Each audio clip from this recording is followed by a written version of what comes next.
Hello दोस्तों, welcome to our channel fact with fun. जैसा कि आप लोगों को पता होगा कि ग्राम विकास अधिकारी परीक्षा जो है दोबारा कराया जा रहा है आगामी 26 और 27 जून को। तो इसके लिए आप लोग ग्राम विकास अधिकारी परीक्षा जो 2018 में हुई थी उसमें जो जीएस का पेपर था उसका हम लोग आज क्वेश्चन देखेंगे इसमें सॉल्यूशन के साथ। इसमें देख लीजिए आप लोग पेपर कैसे आता है। ये पेपर आपका 3 पार्ट में होता है। फर्स्ट पार्ट में आपका होता है हिंदी परिज्ञान एवं लेखन योग्यता, जो क्वेश्चन 1 से 50 तक होता है। फिर सेकंड पार्ट में आपका होता है सामान्य बुद्धि परीक्षण, जिसको रीजनिंग बोलते हैं। यह 51 से 100 तक क्वेश्चन इसमें होते हैं। और फिर थर्ड पार्ट होता है सामान्य जानकारी का, जीएस का, जो 101 से 150 तक होती है प्रश्न संख्या। चलिए इसको शुरू करते हैं। देखिए पहला क्वेश्चन है आपका कंप्यूटर से है। निम्नलिखित में से कौन सा एक प्राइमरी स्टोरेज डिवाइस है? तो इसमें देखिए रैंडम एक्सेस मेमोरी जो आपकी होती है ये एक प्राइमरी स्टोरेज डिवाइस होती है। ठीक है, क्योंकि इसका डेफिनेशन देख लेते हैं हम लोग। प्राइमरी स्टोरेज की मेमोरी, रैंडम एक्सेस मेमोरी एक अस्थायी मेमोरी होती है। यहाँ डेटा और सूचनाओं को अस्थायी तौर पर रखा जाता है। ठीक है, आप लोग चाहें तो इसको डेफिनेशन भी देख सकते हैं प्राइमरी मेमोरी क्या होता है। ठीक है, तो इसका आंसर हो जाएगा random access memory. Second question देखते हैं। निम्न में से कौन एक प्रोग्रामिंग सॉफ्टवेयर है? तो इसमें प्रोग्रामिंग सॉफ्टवेयर देखिए आपका पढ़ हो जाएगा ये विजुअल बेसिक। ये आपका एक प्रोग्रामिंग सॉफ्टवेयर है। थर्ड क्वेश्चन है कि कंप्यूटर के संदर्भ में जिस तरीके से कोई विरोधी सिस्टम में प्रवेश कर सकता है और संभावित रूप से क्षति का कारण बन सकता है उसे क्या कहते हैं? तो ये आप लोग जानते होंगे, जो वायरस अटैक होता है कंप्यूटर्स में उसको हमला पथ या अटैक पाथ बोलते हैं। इंग्लिश में बोलते हैं अटैक पाथ यानी हमला पथ। ठीक है, तो इसका आंसर डी हो जाएगा आपका। ठीक है, फिर अगला क्वेश्चन देखते हैं। सुरक्षा सेवाओं जैसे गोपनीयता, डेटा अखंडता, इकाई प्रमाणीकरण और डेटा मूल प्रमाणीकरण प्रदान करने के लिए गणितीय तकनीकी का उपयोग को क्या कहा जाता है?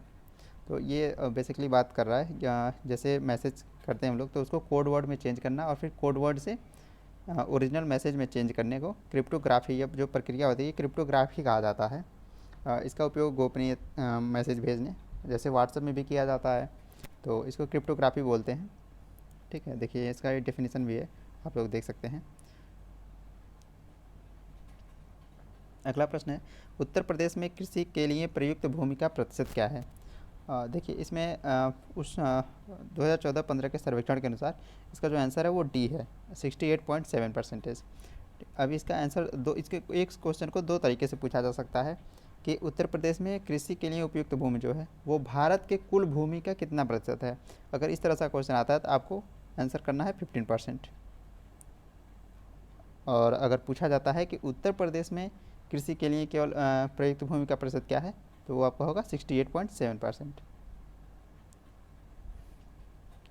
देखिए इसमें 2014-15 के सर्वेक्षण के अनुसार यह डेटा दिया हुआ है। अगला क्वेश्चन देखते हैं हम लोग। रामचरितमानस का कौन सा अध्याय सबसे छोटा अध्याय है? तो इसमें देखिए सबसे छोटा जो है वो किष्किंधा कांड होता है, जिसमें मात्र 30 दोहे होते हैं। तो आपका ये बी ऑप्शन सही हो जाएगा। अगला क्वेश्चन है, आलू के उत्पादन में भारत में उत्तर प्रदेश का कौन सा स्थान है? आलू के उत्पादन में उत्तर प्रदेश का पहला स्थान होता है। ठीक है, और सेकंड नंबर पे आता है आपका पश्चिम बंगाल। उत्तर प्रदेश में भारत में टोटल आलू उत्पादन का लगभग 30 से 35% उत्पादन होता है। देख लीजिए यहाँ पे दिया हुआ है उत्तर प्रदेश में आलू का जो है प्रथम स्थान आलू उत्पादन का, और यह पूरे भारत में होने वाले उत्पादन का 30 से 35% केवल उत्तर प्रदेश में उत्पादन होता है, और दूसरे स्थान पे आपका पश्चिम बंगाल है। नेक्स्ट क्वेश्चन है, उत्तर प्रदेश के किस जिलों में किछौछा दरगाह शरीफ स्थित है? यह है आपका अम्बेडकर नगर में किछौछा दरगाह शरीफ। तो देख लेते हैं कि यह अम्बेडकर नगर में स्थित है। और किछौछा शरीफ प्रसिद्ध सूफी संत सैयद अशरफ मखदूम जहांगीर अशरफी के दरगाह के नाम से भी जाना जाता है। ठीक है, तो इसका आंसर हो जाएगा अम्बेडकर नगर किछौछा। अगला क्वेश्चन है, श्रीमती एन राजम का संबंध निम्नलिखित में से किस वाद्य यंत्र से है? इनका संबंध जो है वायलिन से है, यह वायलिन वादक हैं। देख लीजिए आप लोग, जैसे श्रीमती एन राजम को एक वायलिन वादक हैं और इनको भारत सरकार द्वारा 2004 में कला के क्षेत्र में पद्म भूषण से सम्मानित किया गया था? अगला क्वेश्चन है, इलाहाबाद के किस वर्ष अगले अर्ध कुंभ का आयोजन किया जाना है? चूँकि यह परीक्षा 2018 में हुई थी, तो इसमें 2019 इसका ऑप्शन था, सही था।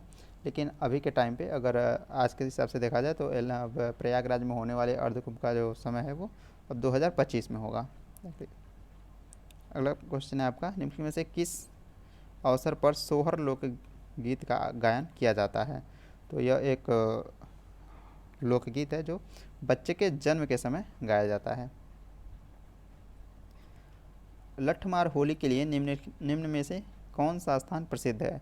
ये आप लोग काफ़ी देखे होंगे। लठमार होली एक तरीके से मनाया जाता है। यह राधा के जन्म स्थान बरसाना में मनाया जाता है। ठीक है, देखिए जरा, राधा के जन्म स्थान बरसाने में लठमार होली अपने अनूठे तरीके से होली मनाने के कारण विश्व प्रसिद्ध है। अगला क्वेश्चन देखते हैं हम लोग। मिट्टी की बारात नामक कविता संग्रह के लेखक कौन है? तो मिट्टी की बारात इसके लेखक हैं शिवमंगल सिंह सुमन। ऑप्शन बी सही है इसका। देख लीजिए, मिट्टी का बर्तन बारात के विख्यात साहित्यकार शिवमंगल सिंह सुमन द्वारा रचित कविता संग्रह है, और जिसके लिए उन्हें 1974 में साहित्य अकादमी पुरस्कार से सम्मानित किया गया था। निम्नलिखित में से किस शहर में सेंट्रल फुटवियर ट्रेनिंग इंस्टीट्यूट स्थित है? तो यह है आपका आगरा में। इसका कुछ फैक्ट देख लीजिए। Central footwear training institute Agra में स्थित है। भारत सरकार ने जूता उद्योग को विकसित करने के लिए आगरा में सन 1963 में लघु उद्योग विकास संस्थान के रूप में सेंट्रल फुटवियर ट्रेनिंग इंस्टीट्यूट की स्थापना की थी। इसका स्थापना कब हुआ था? 1963 में, याद रखिएगा आप लोग। चोल अभिलेखों के अनुसार जैन सभाओं में दान दिए जाने वाले भूमि को क्या कहा जाता था? और इसका ऑप्शन होगा पारिच्छादनम कहा जाता था उसको। ठीक है, और इसमें कंफ्यूज करने वाली चीज़ ये है कि इसमें दान देने वाले ज़मीन में जो गैर ब्राह्मणों को दान दी जाती थी ज़मीन, उसको वेल्लानवगाई कहा जाता था, और जो जैन सभाओं में दान दिए जाने वाली भूमि को पालिच्छादनम कहा जाता है। तो इसका आंसर होगा सी। अगला प्रश्न देखते हैं, किस शासक ने भारत में तुगलक वंश की नींव रखी थी? तो यह बहुत आसान सा क्वेश्चन है, आप लोग कई बार पढ़े होंगे। इसका सही आंसर होगा गयासुद्दीन तुगलक, जिसको गाजी मलिक के नाम से भी जाना जाता है। निम्न में से किस शासक की मृत्यु उसके पुस्तकालय की सीढ़ियों से गिरकर हुई थी? तो ये आप लोग जानते होंगे, बहुत आसान सा है कि हुमायूं की मृत्यु जो है उसके पुस्तकालय में सीढ़ियों से गिरकर हुई थी। विश्व प्रसिद्ध मोर सिंहासन का निर्माण और उसकी लाल किले में स्थापना निम्न में से किस मुगल शासक ने की थी? यह इसका आंसर होगा शाहजहां। शाहजहां ने जो है लाल किला बनवाया था सन 1648 ईस्वी में, और उसी में दीवाने आम के पीछे एक जगह था, उसको वहाँ पे इसको ये मोर सिंहासन बोला जाता था। अगला क्वेश्चन है, बोधगया एक महत्वपूर्ण बौद्ध तीर्थ केंद्र क्यों है? तो यहाँ पे देखिए ऑप्शन दिया हुआ है, क्योंकि गौतम बुद्ध यहाँ पैदा हुए थे, ये तो ऑप्शन नहीं होगा। सेकंड ऑप्शन आपका, क्योंकि गौतम बुद्ध ने यहाँ ज्ञान प्राप्त किया था, ये सही ऑप्शन है आपका। बोधगया में 6 वर्षों की तपस्या के बाद गौतम बुद्ध को यहाँ पे ज्ञान प्राप्त हुआ था। अगला क्वेश्चन देखते हैं, महात्मा गांधी ने भारतीय राष्ट्रीय कांग्रेस के निम्नलिखित सत्रों में से किसकी अध्यक्षता की थी? तो ये इसका ऑप्शन होगा 1924 में बेलगाम में जो भारतीय राष्ट्रीय कांग्रेस की महासभा अधिसभा हुई थी, उसकी अध्यक्षता महात्मा गांधी ने किया था। ये 1924 में बेलगाम में हुई थी। अगला क्वेश्चन है, भारतीय स्वतंत्रता आंदोलन के दौरान 1932 में ग्रेट ब्रिटेन के किस प्रधानमंत्री ने सांप्रदायिक पुरस्कार की घोषणा की थी? तो इसका आंसर होगा ये आपका जेम्स रामसे मैकडॉनल्ड्स। ठीक है, डी ऑप्शन इसका सही है। अगला क्वेश्चन देखते हैं, निम्न में से किस शहर में स्वतंत्रता सेनानी चंद्रशेखर आज़ाद ने ब्रिटिश पुलिस द्वारा घिरे जाने पर खुद को गोली मार ली थी?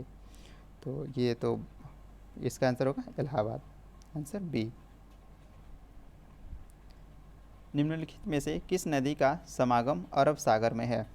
तो आप लोग जानते हैं नर्मदा नदी का जो समागम है वो अरब सागर में होता है। भद्रा वन्य जीव अभयारण्य निम्न में से किस राज्य में स्थित है? तो इसका ऑप्शन होगा आपका सी, कर्नाटक में ये स्थित है, और इसका अगर एरिया आता है तो भद्रा वन्य जीव अभयारण्य का जो टोटल क्षेत्रफल है वो 490 वर्ग किलोमीटर का है, 490 वर्ग किलोमीटर में है। अगला क्वेश्चन है, निम्नलिखित में से किस राज्य में भारत की जनसंख्या का घनत्व तो सबसे कम है?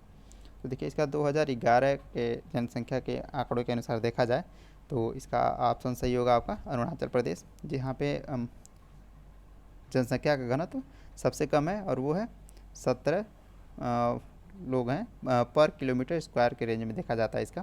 तो यहाँ पे 17 इसका नंबर है, 17 अरुणाचल प्रदेश का। और इसके बाद सेकंड नंबर पे आता है मिजोरम, क्या आता है आपका सेकंड नंबर पे, जो जहाँ पे संख्या है 52 लोग एक पर किलोमीटर स्क्वायर होता है। ठीक है, तो ऐसे ये दिया हुआ, इसका ऑप्शन हो जाएगा डी। डेबन्यू नदी का उद्गम किस देश में है? इसका सही आंसर होगा जर्मनी, ऑप्शन बी सही है इसका, जर्मनी से नदी का उद्गम स्थल है। क्षेत्रफल के आधार पर सबसे बड़ा महाद्वीप निम्न में से कौन सा है? ये तो सबको जानता होगा, आप लोग जानते होंगे बहुत अच्छे से। एशिया महाद्वीप जो है क्षेत्रफल की दृष्टि से सबसे बड़ा महाद्वीप है। चमेरा बांध किस नदी पर बनाया गया है? तो ये देखिए इसका सही आंसर होगा आपका ये रावी नदी पे बनाया गया है। चमेरा बांध जो है वो हिमाचल प्रदेश के चंबा ज़िले में स्थित है और यहाँ पे रावी नदी पर यह बांध बनाया गया है। अगला क्वेश्चन है आपका, गैलेरिस ज्वालामुखी जो है किस देश में स्थित है? तो इसका आंसर होगा आपका ये कोलंबिया में स्थित है और ये वहाँ की सबसे सक्रिय ज्वालामुखियों में से एक है, यह कोलंबिया में स्थित है। इसका सही आंसर आपका होगा ए। थोसेघर वाटरफॉल निम्न राज्य में स्थित है, ये आपका महाराष्ट्र में स्थित है। थोसेघर वाटरफॉल जो है महाराष्ट्र में। अगला क्वेश्चन है आपका, पृथ्वी के उत्तरी गोलार्ध में रहने वाली कुल मानव आबादी का अनुमानित प्रतिशत क्या है? तो ये लगभग 90% होता है। पृथ्वी का जो उत्तरी गोलार्ध होता है, देखिए पृथ्वी का ऊपर का हिस्सा जो होता है वो उत्तरी गोलार्ध होता है, तो मैक्सिमम जो पॉपुलेशन है वो उत्तरी गोलार्ध में रहती है, तो ये लगभग 90% होता है। अगला क्वेश्चन है आपका, भारत के संविधान के अनुच्छेद 243 फर्स्ट के अनुसार पंचायतों के वित्तीय स्थिति की समीक्षा के लिए वित्त आयोग का गठन कब किया जाता है? तो ये आप लोग जानते होंगे, हर 5वें वर्ष की समाप्ति पर यहाँ पे एक समिति का गठन किया जाता है। ठीक है, तो इसका ऑप्शन हो जाएगा आपका बी सही है। अगला क्वेश्चन है, भारत के संविधान के किस अनुच्छेद के अनुसार राष्ट्रपति के पास अध्यादेश जारी करने की शक्ति होती है? तो राष्ट्रपति का अध्यादेश जारी करने की जो शक्ति होती है वो आप किस में दिया गया है? अनुच्छेद 123 में दिया गया है, ये 120 ऑप्शन ए सही हो जाएगा आपका। राज्यसभा के मनोनीत सदस्यों की कुल संख्या क्या है? या तो आप लोग जानते होंगे राज्यसभा के कुल अधिकतम संख्या जो मनोनीत संख्या होती है वो होती है 12। टोटल संख्या जो होती है राज्यसभा में सदस्यों की वो 250 अधिकतम होती है, जिसमें से 12 सदस्यों की को मनोनीत किया जा सकता है और ये 12 लोग कला विज्ञान और क्षेत्र के विशेषज्ञ होते हैं। ठीक है, तो इसमें ऑप्शन डी सही हो जाएगा आपका 12। अगला प्रश्न है, किसको विधानसभा का छात्रावास शुरू करने की शक्ति होती है? तो विधानसभा का छात्रावास शुरू करने का राज्यपाल के पास ये शक्ति होती है, राज्यपाल शुरू कराते हैं। अगला प्रश्न है, प्रथम मोबाइल ओपन एक्सचेंज जोन का उद्घाटन कहाँ किया गया था? तो यह नोएडा में किया गया था, प्रथम मोबाइल एक्सचेंज जोन का उद्घाटन। 2018 के TA kidney FDI confident index में भारत का कौन सा स्थान था? इसे उस समय के इंडेक्स में ये भारत का 11वां स्थान था, क्या आप लोग याद रखिएगा। अगला प्रश्न है, केंद्रीय मंत्रिमंडल ने क्षेत्रीय ग्रामीण बैंकों आरआरबी के पुनर्पूंजीकरण की योजना को कब तक की विस्तार करने की मंजूरी दी है? तो ये है आपका आंसर हो जाएगा इसमें 2020, ये उस समय पे 2017 में यह हुआ था, तो इसको 3 साल तक के लिए विस्तारित किया गया था जो 2020 तक हुआ था। विश्व बाघ दिवस यानी वर्ल्ड टाइगर डे कब मनाया जाता है? देखिए ये बहुत इंपॉर्टेंट है, इसको आप लोग याद रखिएगा। विश्व बाघ दिवस जो है 19 जुलाई को मनाया गया था और यह पहली बार जो है 2010 में मनाया गया था। पहली बार विश्व बाघ दिवस 2010 में 29 जुलाई 2010 को मनाया गया था। भारत का पहला वैश्विक गतिशीलता शिखर सम्मेलन कहाँ आयोजित किया गया था? यह नई दिल्ली में हुआ था, इसका ऑप्शन ए सही है। थैंक यू दोस्तों, आज के लिए इतना ही। इसमें कुछ क्वेश्चन था, इसमें कुछ क्वेश्चन जो छूट गए हैं वो करंट अफेयर्स के थे, तो आप लोग करंट अफेयर्स 8 से 10 क्वेश्चन करंट अफेयर्स के रहेंगे, इसको ध्यान रखिएगा।